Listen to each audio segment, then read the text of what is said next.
You know I'm not a big fan of polls. They're notoriously wrong. Our media will pluck them out of fucking nowhere, put them on their airwaves, and act as if they're direct from God. Yet we have no way to check the veracity of said polls. Let's be honest. If you were going to buy a car, wouldn't you check into it? Maybe check Consumer Reports, something along those lines. Is the car dependable? Is it safe? Well, of course you would. If you're a big sports team signing a $1 billion athlete, wouldn't you check, oh, I don't know, the stats?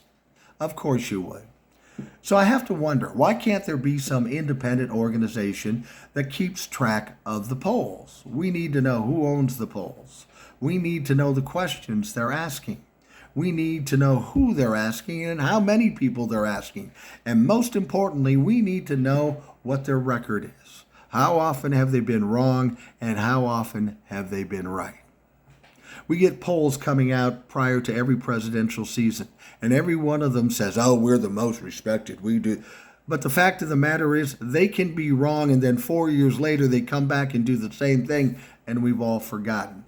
We need to keep track so we can understand the veracity and integrity of these polls, because we've got nothing now. They're just pulling this shit out of their ass. And since we're pulling polls out of our ass, I've got a new one. And oh boy, this one's really respected.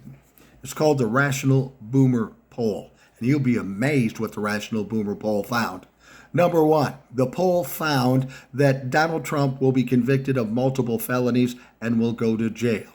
Number two, the Rational Boomer Poll found that the Democrats will win the presidency, no fucking problem.